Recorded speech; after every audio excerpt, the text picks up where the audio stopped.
Hello again, my name is Rolly, ZL1BQD. Welcome. In my last video we went out and visited a good friend of mine, ZL1LC, by the name of Jim, out on one of our Gulf Islands in the Auckland harbour here called Waiheke Island.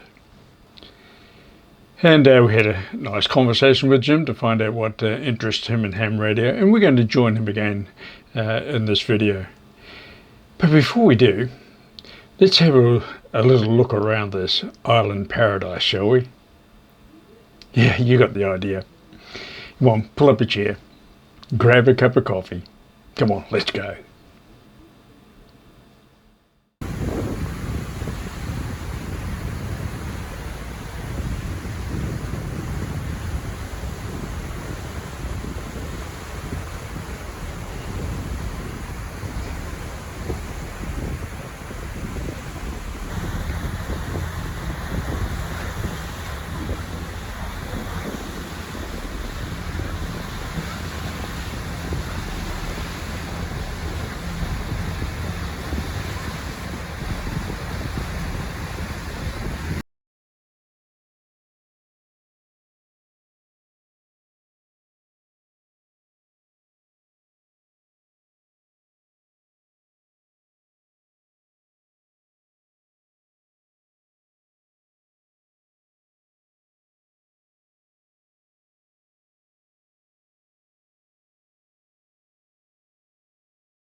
The thing is, you just do what you want to do, and for me, I like tracing bits of paper and a few contests in the digital modes, but it's just pottering along, doing what I would like to do.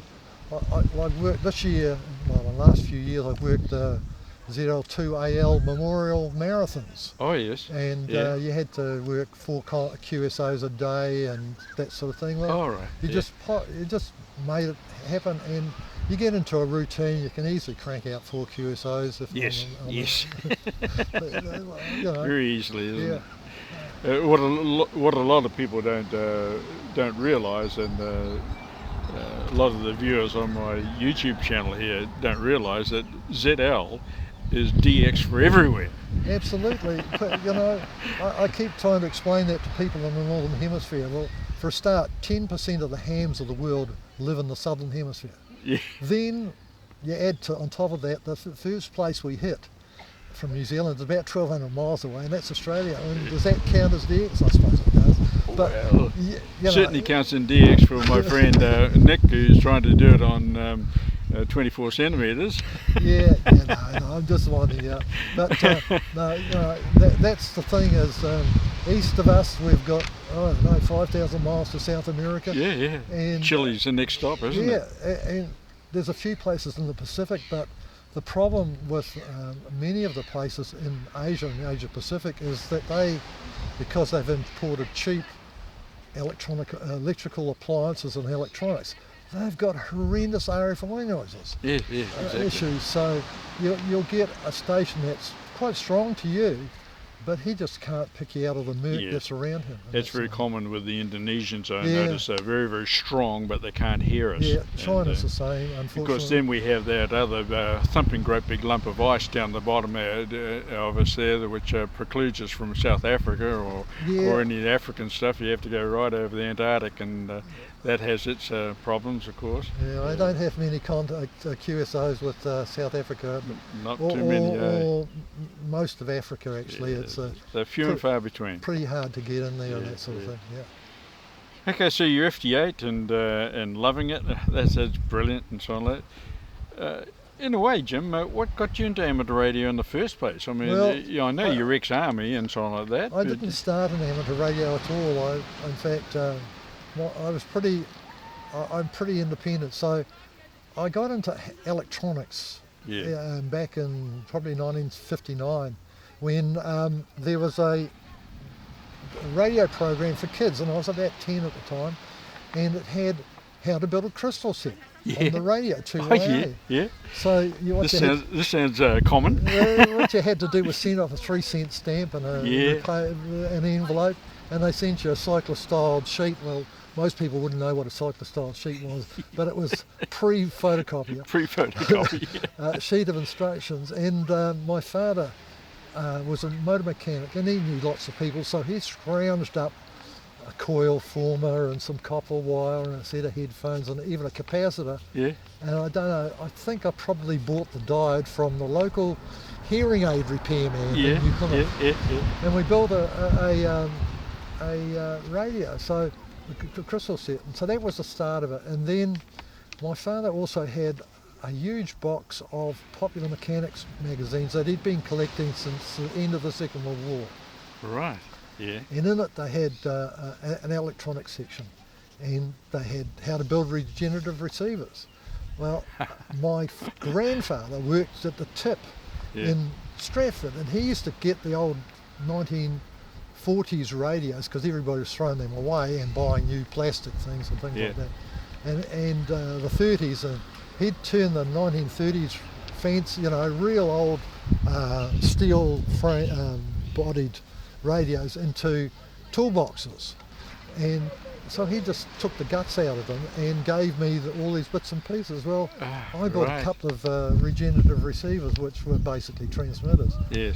And then I joined the army, started as a radio tech, went overseas, sat the exam in Wellington in 1969. Yes. I heard it was on, thought, oh, well, this could be interesting.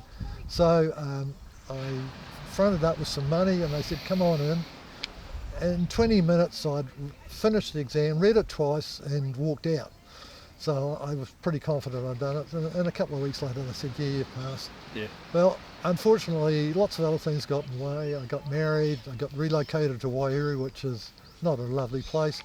And then after that, we didn't have much money, so we went to Europe for a couple of years. And when we came back from Europe, we bought a section on Waiheke here in 1972-74 for, it was a half an acre. We paid $5,000. Well, it's worth.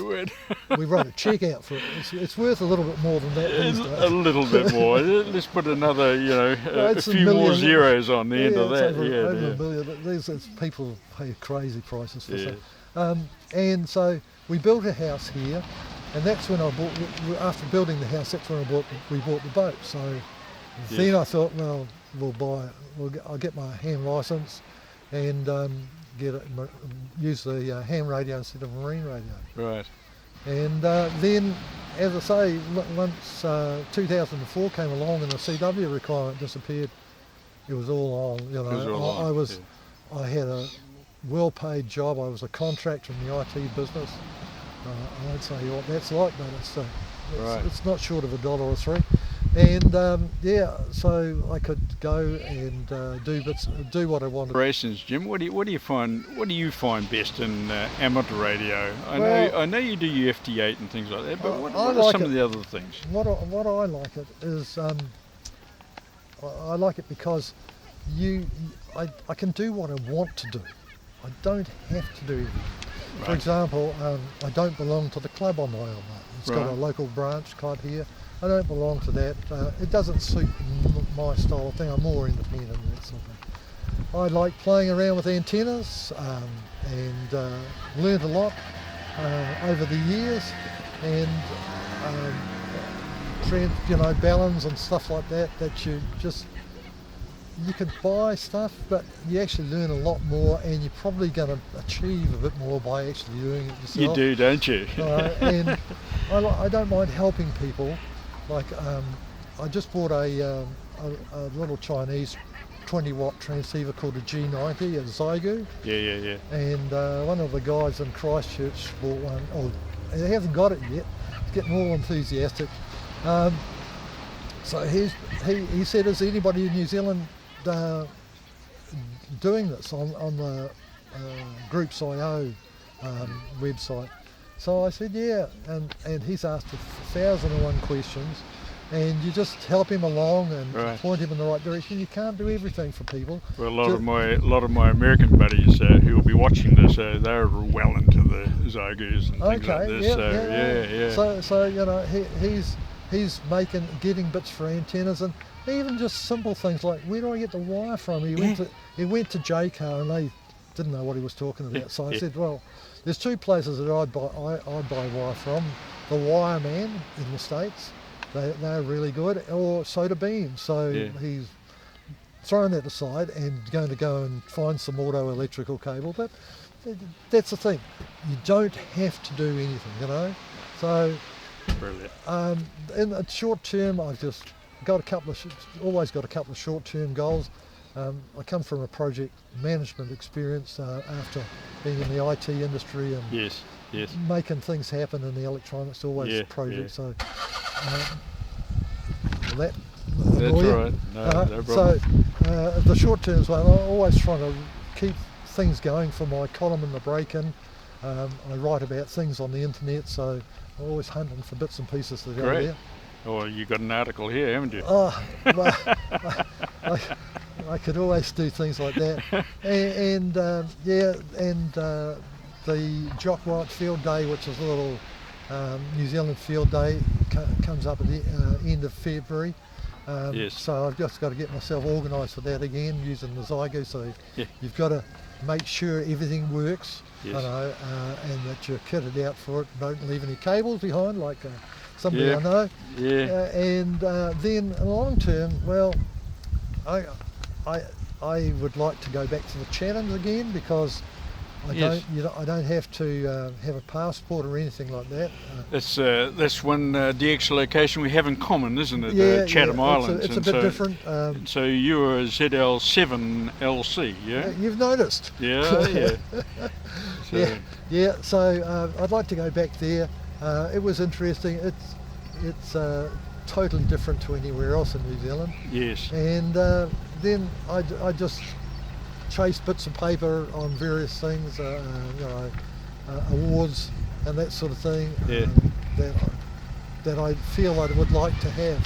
But if I don't get them, well, it's no big deal. But no big deal. Yes. I also do 3D printing and a bit of carpentry. Being on an island, we have little penguins, little blue penguins. Oh yeah. And there's a lady over here that looks after them. She's a native bird rescue lady. So I make nesting boxes for these guys. She brilliant. Contacted us on Sunday and said, please can I have another 5. So so there's those to be knocked out as well. So just do all sorts of bits. What you're saying is you've got plenty to do here then. Oh, there's always bits and pieces, you know. Thursdays morning is at the school where I look after the IT stuff for the local primary school, and you know that's psychologically a full day's worth of effort, you know, because you might do 4 hours there, but you'll be coming home looking up, researching things to try and fix problems or buy bits for them on eBay. Right.